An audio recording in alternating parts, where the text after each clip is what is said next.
Welcome to my channel. আশা করছি আপনি ভালো আছেন। তো ভালো তো থাকতেই হবে। জাভাস্ক্রিপ্টে আরও একটি নতুন চ্যালেঞ্জ নিয়ে চলে এসেছি। তো এতদিন আমরা জাভাস্ক্রিপ্টের কোড দিয়ে দিতাম এবং সেখানে তার আউটপুট কি হবে তার অ্যান্সার বলে দিতাম এবং তাকে আমরা এক্সপ্লেন করতাম। এরপরে আমরা নেক্সট ভিডিও থেকে আমরা শুধুমাত্র জাভাস্ক্রিপ্ট কোশ্চেন দেবো উইদাউট কোড ছাড়া, এবং সেই কোশ্চেনের কোডটা কি হবে এবং তার অ্যালগোরিদমটা কিভাবে সেটআপ হবে এবং আউটপুট কি হবে সেটা নিয়ে এর পরের ভিডিও নিয়ে আসব। আশা করছি আপনারা সকলের সঙ্গে থাকবেন। আজকের এই কোডটা ডেমনস্ট্রেট করার আগে আমি বলে নেই, যারা বিগিনার্স আছো তারা এই প্রবলেমটা বেশিরভাগটা হয়তো অ্যান্সার ভুলই দেবে, আর যদি অ্যান্সার সঠিক দিয়েও দাও তাহলে হয়তো আপনি এটা জানেন না যে অ্যান্সারটা কিভাবে এটা আসলো।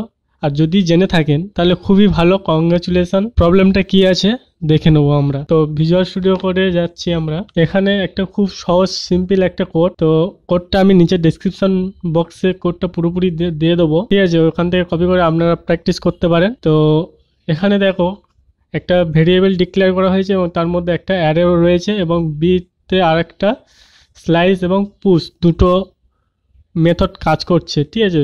দুটো অপারেশন চলেছে এখানে বি সেকশন এই 4 নম্বর লাইনে, এবং কনসোল লক বি করা হয়েছে এবং এর আউটপুট কি আসবে সেটা আমরা দেখে নেব। দেখো প্রথমে একটা অ্যারে দিয়েছে 1 2 4, বিটা দিয়েছে 2 4, সি 3 এবং ডি 4।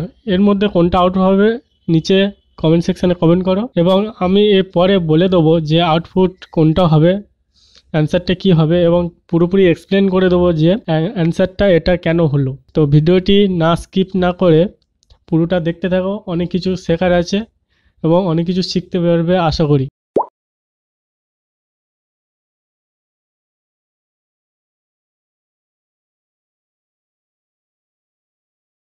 তো আশা করি আপনি অ্যান্সারটা দিয়ে দিয়েছেন যে অ্যান্সারটা কি হতে পারে, আর যদিও না দিয়ে থাকেন তাহলে দেখে নেবো আমরা অ্যান্সারটা কি হবে।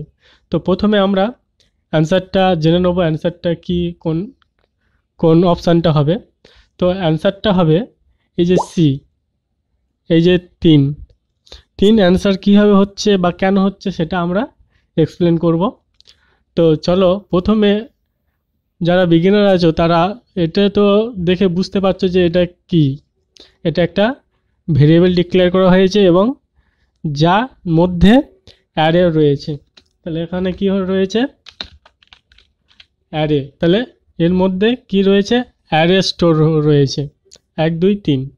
তো এখানে কনস্ট বিতে আসার আগে আমরা সকলে জানি যে অ্যারের মধ্যে প্রত্যেকটার জন্য একটা ইন্ডেক্স থাকে। এই ধরো 1 2 3, এই প্রত্যেকটা ভ্যালুর জন্য প্রত্যেকটা আলাদা আলাদা ইন্ডেক্স হয়। সেই ইন্ডেক্স কোথা থেকে শুরু হয়? না, ইন্ডেক্স 0 থেকে শুরু হয়। তাহলে ইন্ডেক্স স্টার্ট হয় কোথায়? ইন্ডেক্স স্টার্ট হয় 0 থেকে। ইন্ডেক্স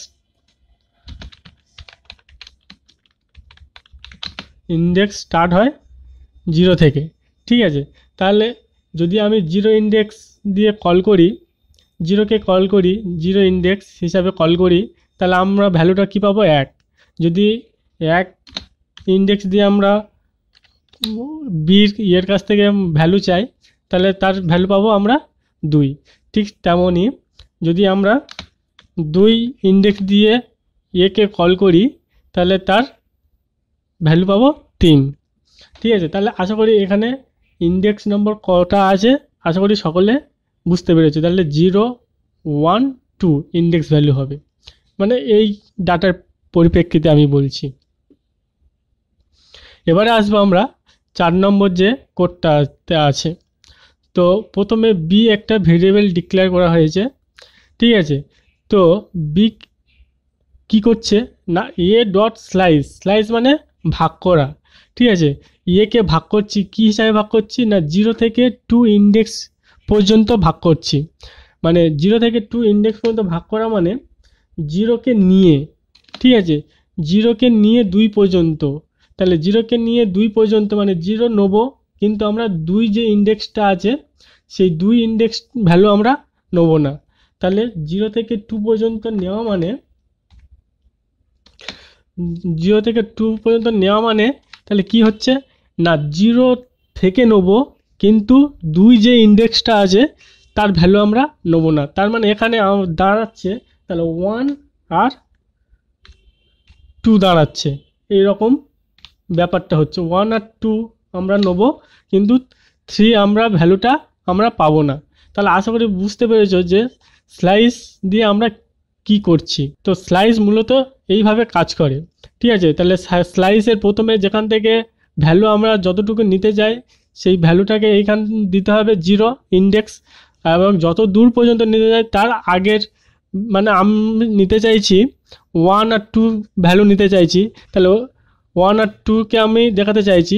তাহলে এখানে ইন্ডেক্স কীভাবে লিখতে হবে না, ইন্ডেক্স এখানে 1 0তে স্টার্ট হচ্ছে, তাহলে 0তে অবশ্যই আমার নিতে হচ্ছে, এবং 1 পর্যন্ত মানে ইন্ডেক্স ভ্যালু আমি 1 পর্যন্ত নিতে চাইছি, মানে এখানে 2 পর্যন্ত নিতে চাইছি। তো তার আগের ইন্ডেক্স পর্যন্ত আমাকে এখানে লিখতে হবে, ঠিক আছে। তো আশা করছি এটুকুই সকলে বুঝতে পেরেছো। এবারে এরপরে আসছি যে পুশ 4, মানে 4টাকে পুশ করতে বলেছে, মানে পুশ মানে ওখানে ইনসার্ট করতে হবে আর কি।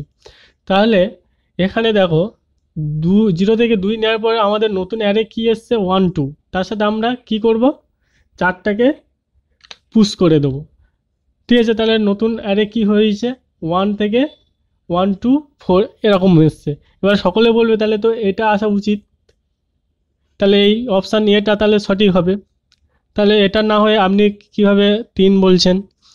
এবারে আসল মজার ব্যাপারটা আসি, আমাদের যখন পুশ করি আমরা, পুশ কী কী রিটার্ন করে। পুশ যখন আমরা করি, যদি আমি এক্সাম্পল হিসাবে বলি, যদি আমি এখানে যদি পুশ করি তাহলে 4টা কি হচ্ছে এর মধ্যে পুশ হয়ে যাচ্ছে। কার মধ্যে পুশ হচ্ছে, এই যে, আচ্ছা এর জন্য আমি একটা এক্সাম্পল দিই যে পুশ কিভাবে কাজ করে। তো আমরা যদি এখানে নিয়ে নিই যে const a is equal two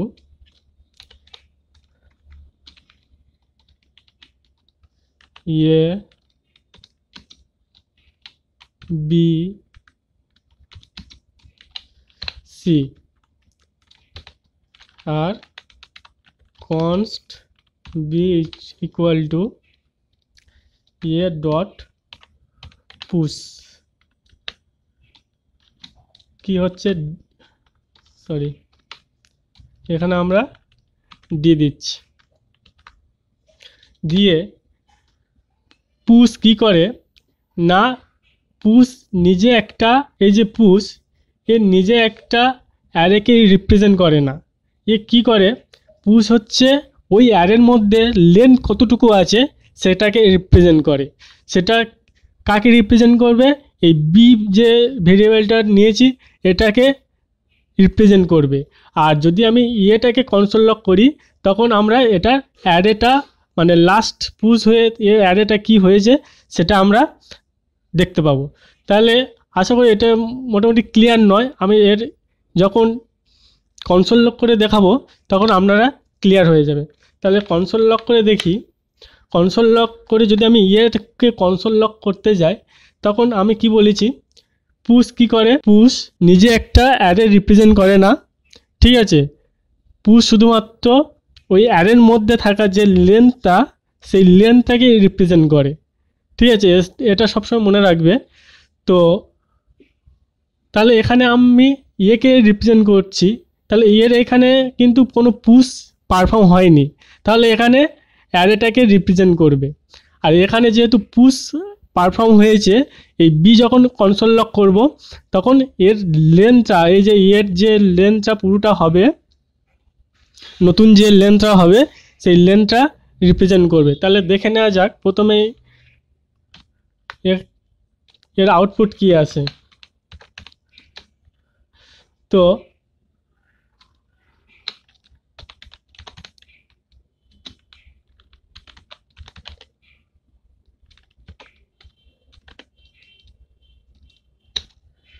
তো দেখো যখন আমি করলাম এর আউটপুট কি এসছে, এ বি সি ডি, তাহলে ডিটা এর মধ্যে পুশ করে দিয়েছে, ঠিক আছে। একটা নতুন অ্যারে ক্রিয়েট করেছে। কিন্তু যখন আমি এই যে পুশ যেখানে লেখা হয়েছে, যখন আমি বিটা কনসোল লক করব, তখন এই নতুন ভ্যালুটা আর রিপ্রেজেন্ট করবে না। তখন এই যে নতুন যে ভ্যালুটা হয়েছে এর টোটাল লেন্থটা রিপ্রেজেন্ট করবে, মানে এর টোটাল লেন্থ কত রয়েছে। তাহলে আমি এখানে যদি বি দিই, তাহলে সেভ করলাম, দিয়ে এখানে যদি আমি ফের রান করি, তো দেখো এখানে 4টে ভ্যালু রিপ্রেজেন্ট হয়েছে। দেখো 1 2 3 4, ঠিক আছে। তো আশা করি এই যে পুশ কীভাবে কি কাজ করে না করে সকলে বুঝতে পেরেছে। যদি কোনো ডাউট থেকে থাকে নিচে কমেন্ট সেকশানে কমেন্ট করো, তো আমি অ্যান্সার দেওয়ার চেষ্টা করব। তাহলে পুশ কী করছে, এর লেন্থটাকে রিটার্ন করে, ঠিক আছে। পুশ যেখানে পারফর্ম হবে সেই ভেরিয়েবলটা যদি আমি প্রিন্ট করতে চাই, তাহলে সেখানে আমরা কি দেখতে পাবো, তার লেন্থ, মানে নতুন যে অ্যারেটা ক্রিয়েট হয়েছে তার লেন্থ কতটুকু হয়েছে সেটা আমরা এখানে প্রিন্ট করতে পারবো। আশা করি এটুকুই আপনারা সকলে বুঝতে পেরেছেন। এখানে যদি আসি, তাহলে যখন এখানে কিন্তু এই বিকে কনসোল লক করা হয়েছে, নট এ, তাহলে নতুন যে অ্যারে ক্রিয়েট হয়েছে 1 2 4, ঠিক আছে। তাহলে এর লেন্থ তাহলে কত হবে, 1 2 3, তাহলে এর লেন্থ তাহলে 3 হবে, তাহলে সি অপশান। তাহলে এখানে আমরা কনসোল লক করে দেখব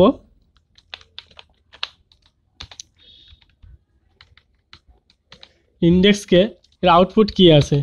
তো দেখো এর আউটপুট 3 এসছে। আপনি যদি এটা ভেবে থাকেন ওয়েল অ্যান্ড গুড। এখনও পর্যন্ত যদি কোনো ডাউট থেকে থাকে নিচে কমেন্ট সেকশানে কমেন্ট করো, অ্যান্সার দেওয়ার চেষ্টা করব। আশা করি ভিডিওটি ভালো লেগেছে। যদি ভিডিওটি ভালো লাগে একটি লাইক এবং আপনার বন্ধুদের সাথে শেয়ার করুন, যাতে করে আপনার বন্ধুরা এই ধরনের জাভাস্ক্রিপ্টের প্রবলেম এবং জাভাস্ক্রিপ্টের ফাংশনালিটি সম্পর্কে জানতে পারে এবং তারাও অবগত হয়, যাতে করে তাদেরও একটু হেল্প হয়ে যায়। Thanks for watching.